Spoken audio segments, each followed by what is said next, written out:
Bom, nesse vídeo a gente conversa um pouquinho sobre impugnação ao cumprimento de sentença. Lembrando, então, que para que ocorra um cumprimento de sentença, nós temos que, se tratando de quantia certa, que é o cumprimento que nós estamos conversando, se faz necessário que a sentença seja líquida. Se a sentença não for líquida, temos uma sentença ilíquida, aí nós temos um procedimento de liquidação de sentença que deve ser feito antes desse cumprimento. E aí a gente começa, então, primeiro com a ideia de que no CPC de 73 nós tínhamos um processo de execução e a partir das reformas que o CPC sofreu de 73, nós temos a ideia de um processo sincrético, ou seja, nós não temos mais o processo de execução e temos, sim, ao lado mais uma fase. Então, nós temos a fase de conhecimento. Terminada essa fase de conhecimento, com ou sem interposição de recursos a partir da sentença que é dada, nós vamos para uma fase de execução, e aí de cumprimento, o termo que o código usa. Então, nós estamos através de um processo sincrético em que eu não separo mais o conhecimento da execução. Isso aí trouxe uma grande reforma para o nosso sistema, conforme a gente já conversou em aula. Com essa limitação, eu não falo mais em possibilidade de uma discussão sobre o mérito daquilo que foi decidido no processo de conhecimento. Mas, ainda que o devedor não tenha mais a possibilidade de discutir o que foi decidido, ele tem direito de exercer o contraditório, por princípio constitucional, de exercer o contraditório daquilo que está sendo objeto do cumprimento. Logo, ele tem possibilidade de impugnar aquele cumprimento. A previsão da impugnação está lá no artigo 525 do CPC, tá? Então, a ideia aqui agora, com o processo sincrético, eu não falo mais em um processo de execução.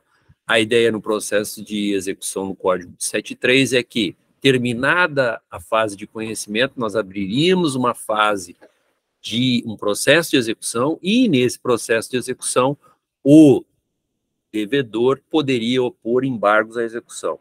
Aqui, como o processo é sincrético, eu não falo mais em abertura de um processo de execução autônomo, mas, logo, se eu não falo mais na abertura de um processo autônomo, o devedor não tem mais a oportunidade dos embargos à execução de título judicial. Mas, ainda assim, ele tem, por este princípio do contraditório, a oportunidade de se manifestar. E, para isso, vem a impugnação ao cumprimento, que é o que a gente está vendo agora. A gente sabe que o cumprimento pode ser formulado pelo devedor, ele mesmo pode se antecipar e pedir o cumprimento daquele julgado, mas a regra geral é que esse cumprimento seja feito pelo credor. Se o credor formula o requerimento, o devedor é intimado para pagar a dívida, e aí ele tem um prazo de 15 dias, em que ele pode optar por pagar a dívida, não pagar a dívida, e, nesse prazo, ele também pode apresentar essa impugnação ao cumprimento. Tem doutrina que sustenta que o prazo para apresentar a impugnação seria de 30 dias, ou seja, ele teria 15 dias para pagar, e depois, não querendo pagar, ele teria mais 15 dias para impugnar.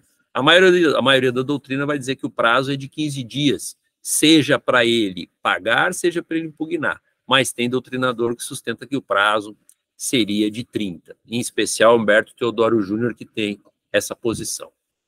Uma inovação que o CPC nos traz é que essa impugnação não fica condicionada a uma garantia prévia do juízo, o que era uma previsão do CPC de 73. O CPC de 73 tinha muita discussão doutrinária e jurisprudencial, mas se entendia que somente poderia apresentar os embargos do devedor, ainda que de título judicial, se fosse garantido o juízo, ou seja, tinha que se apresentar um bem para ser penhorado, e depois de penhorado esse bem, é que aí se permitia a oposição dos embargos. Hoje não existe mais isso, não precisa garantir o juízo, pode simplesmente apresentar a impugnação ao devedor.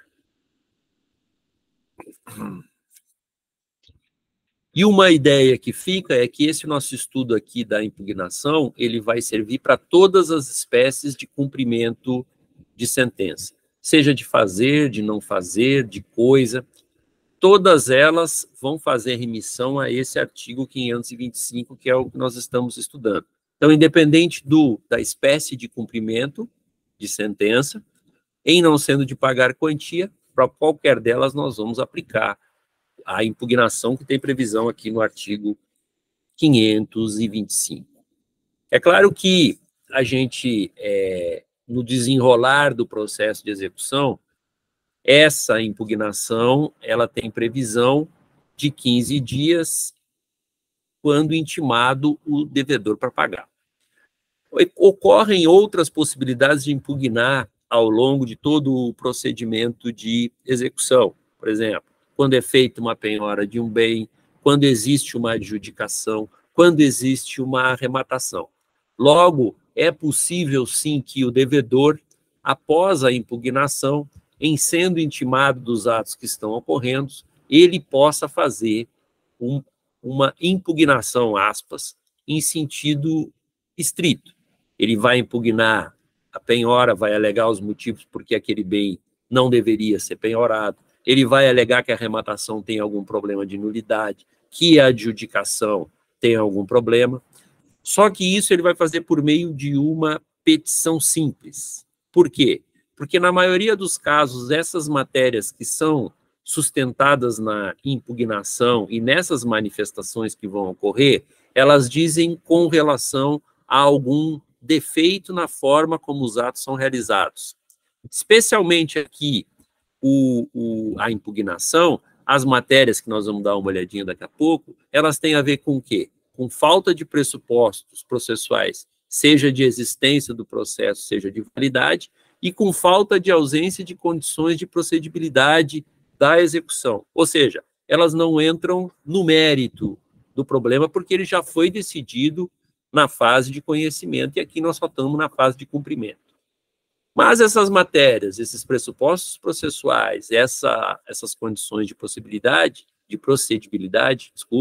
elas podem ser conhecidas de ofício pelo juiz a qualquer tempo ou grau de jurisdição. Logo, o devedor também pode fazer este tipo de manifestação em momento posterior à impugnação, ok?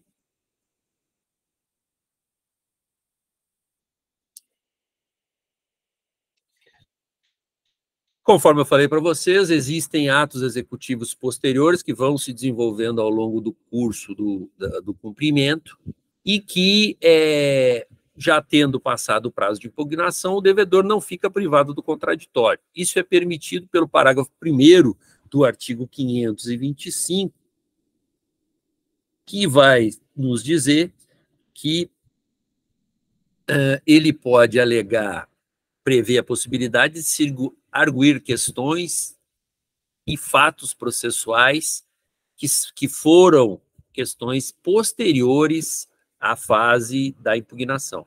Então, se tiver alguma questão, algum fato, falta de alguma condição de procedibilidade posterior à impugnação, isso é possível de ser questionado por meio de uma petição simples, com base no parágrafo 1º. Olha lá o que diz o inciso 7. Desde que supervenientes à sentença. Então, tudo que for posterior é possível, sim, de ser questionado com relação ao mérito do cumprimento. Ou seja, por exemplo, se ocorreu um pagamento, se ocorreu uma novação, se ocorreu uma compensação, uma transação, se existe uma prescrição posterior, tudo isso pode ser alegado na fase da impugnação, ou, se decorrido o prazo depois, também pode ser alegado por meio de petição simples. E aí nos interessa também aqui o artigo 518, que vai dizer assim, ó, todas as questões relativas à validade do procedimento, do cumprimento da sentença e dos atos executivos subsequentes poderão ser arguidas pelo executado nos próprios autos e serão decididas pelo juiz. Isso aqui, a doutrina, em especial o Sérgio Shimura, ele vai dizer que esse dispositivo está fazendo, às vezes, do que a gente denominou, na prática, de exceção de pré-executividade. O que seria uma exceção de pré-executividade?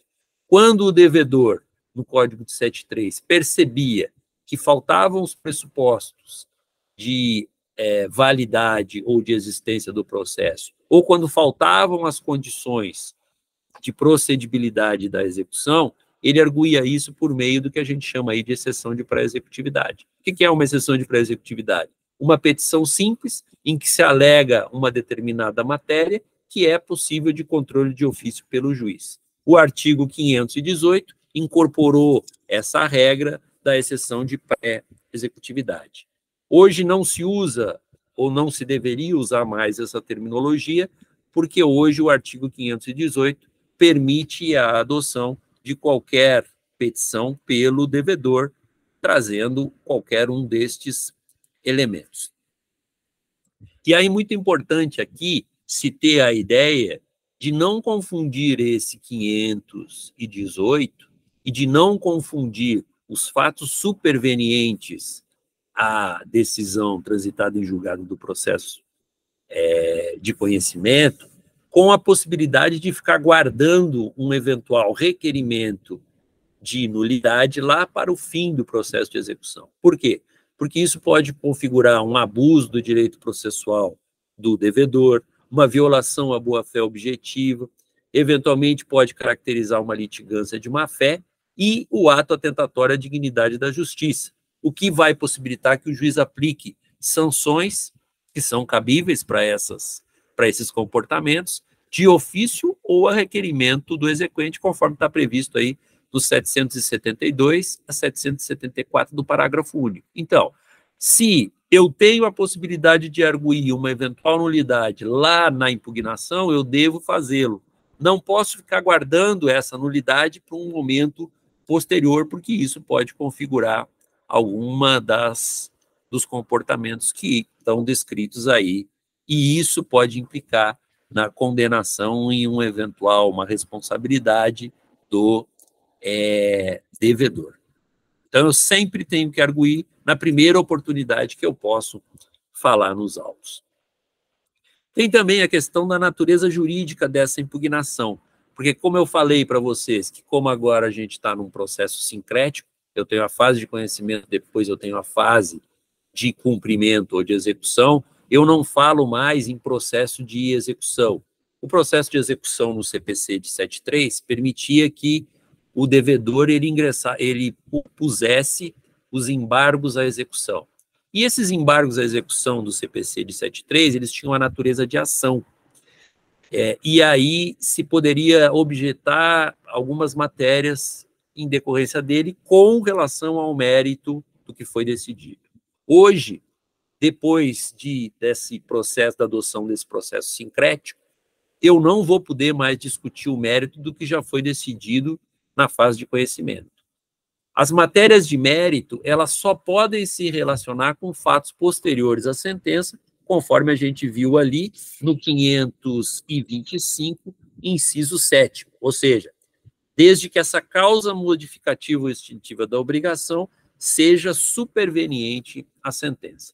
E aí trago aqui os exemplos, um pagamento posterior, uma novação, que é uma nova pactuação daquela obrigação, uma prescrição que ultrapassou a questão da sentença, eu posso levantar essas matérias. Então, são matérias, eu não posso discutir o mérito do que foi decidido lá no processo de conhecimento, mas eu posso levantar fatos posteriores a essa decisão que digam com o mérito, desde que sejam supervenientes. E aí o parágrafo 1º, ele vai nos dar uma enunciação ou uma enumeração taxativa do que pode ser alegado pelo devedor. O inciso 1º fala em falta ou nulidade de citação na fase de conhecimento. Então, se eu tenho alguma irregularidade na citação, isso pode ser alegado. Por exemplo, o autor da ação de conhecimento informa o juiz que o devedor está em local incerto e não sabido, não existe uma maior investigação sobre isso, e na fase da impugnação, o devedor vem e informa que ele tinha o endereço certo. Se eventualmente ocorrer algum problema aí na citação, isso pode ser alegado aqui e vai levar à possível extinção do processo de execução. Temos também a questão da ilegitimidade de parte, que pode ser alegada aqui no processo, mas isso não uma ilegitimidade de parte que tenha sido decidida lá na fase de conhecimento. Aqui eu tenho uma ilegitimidade de parte de quem está prosseguindo com a fase de cumprimento. Poderia, por exemplo, ter ocorrido uma cessão de direitos do que foi decidido lá, alguém transacionou com um terceiro a cessão desse direito de crédito e, eventualmente, o cumprimento é feito em nome de quem transacionou. Logo, isso não pode, poderia alegar a ilegitimidade da parte exequente. E também poderia alegar a ilegitimidade também do devedor para estar nesse polo passivo. Tá? Tem a ver, então, com fatos posteriores ao cumprimento, ao decidido na fase de conhecimento. Falo também da inexequibilidade do título ou inexigibilidade da obrigação, seja porque tem termo, seja porque tem condição e elas ainda não foram implementadas, logo não poderia ser objeto de cumprimento essa obrigação. Penhora incorreta ou avaliação errônea são questões que devem ser enfrentadas mais no futuro, que a gente viu ali, quando estudou o procedimento da execução, a gente vai ver que a penhora ela é realizada e a avaliação são realizadas posteriormente à impugnação, e isto pode ser alegado depois por meio de petição simples. Excesso de execução, em que o valor que está sendo objeto do cumprimento não está condizente com o valor da condenação. Cumulação indevida de execuções, por exemplo, eu não posso cumular uma obrigação de pagar a quantia certa com uma obrigação de fazer. Se existe esse cúmulo, eu posso, na impugnação, apresentar contrariedade a isso. Incompetência absoluta ou relativa do juízo da execução também é uma questão que pode ser alegada. E o inciso 7º, que eu já conversei com vocês, qualquer causa modificativa ou extintiva da obrigação, como pagamento, novação, compensação, transação ou prescrição, desde que tudo isso seja posterior à decisão que foi dada no processo de conhecimento. Esses incisos do 1 ao 7º, eles são uma enumeração taxativa. Fora dessas situações, eu não vou poder fazer a impugnação, porque eu não posso ir contra o mérito do que foi decidido lá na fase de conhecimento. Aqui é importante saber que quando se fala em prescrição, a gente está falando que o cumprimento da sentença ele tem um prazo prescricional para ser formulado. Assim como a ação processual, a ação de conhecimento tem um prazo para ser proposta, se for uma questão de prescrição, a execução disto também tem um prazo. E aí se aplica o enunciado 150 da súmula do STF.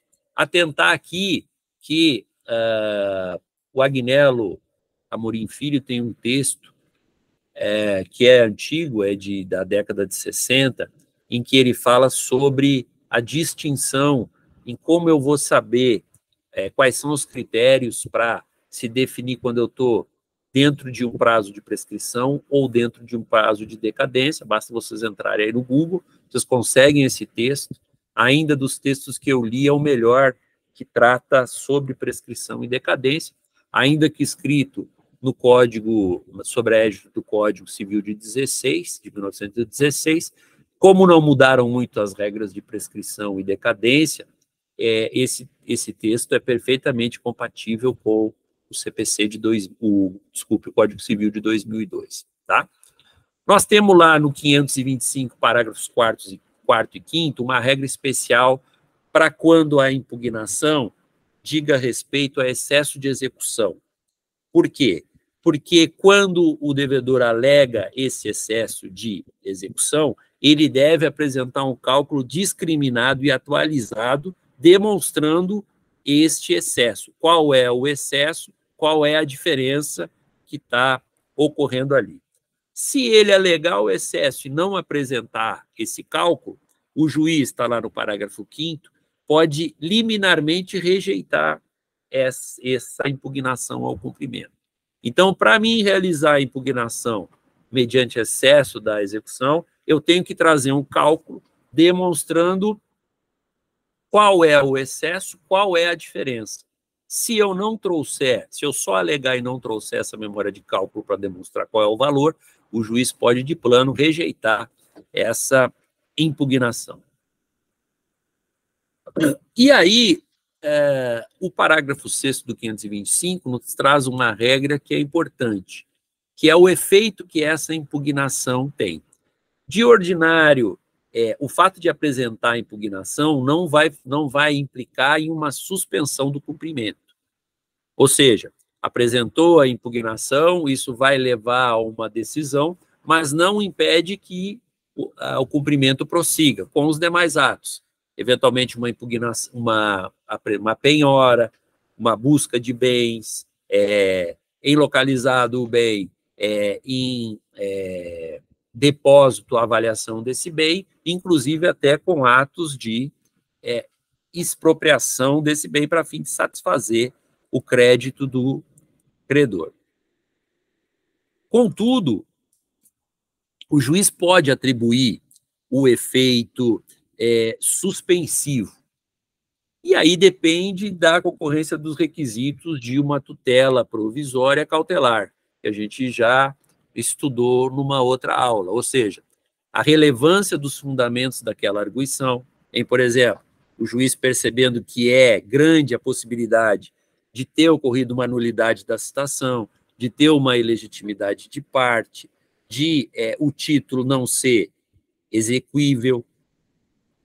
Nessas possibilidades, demonstrando a relevância dos fundamentos e o risco do dano grave com a continuidade do processo, o juiz pode, sim, atribuir efeito suspensivo à impugnação. Ao que leva esse efeito suspensivo da impugnação? Ele não vai impedir o andamento da execução. A execução continua tramitando, ela só não vai dar seguimento quando chegar lá naquela fase de expropriação, a adjudicação, a arrematação, que vão levar à possível satisfação do crédito do exequente depois. Então, eu consigo dar o andamento, ainda que tenha um efeito suspensivo, mas não vai prosseguir além da fase de expropriação. Então, vai chegar ali na fase de penhora, avaliação e depósito, e aí vai se suspender os atos para efetivar a expropriação de eventual bem que está em garantia lá do cumprimento. Ainda que seja atribuído esse efeito suspensivo, de acordo com o parágrafo 10, é possível, sim, que o credor, o exequente, ofereça uma caução suficiente, que vai ser arbitrada para o juiz, para que a responsabilidade dele se prossiga com os atos de expropriação. Então, a ideia a impugnação não tem efeito suspensivo, pode ser pedido esse efeito suspensivo pelo devedor. Concedido o efeito suspensivo, preenchidos lá os requisitos da tutela provisória cautelar, suspende. O que vai implicar esse efeito suspensivo?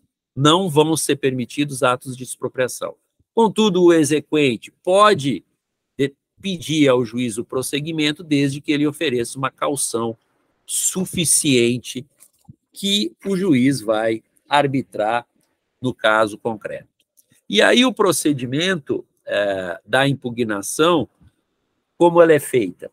Apresentado o cumprimento dentro do processo, a impugnação é apresentada neste mesmo cumprimento. Em regra geral, essa impugnação ela vai se resolver simples prova documental.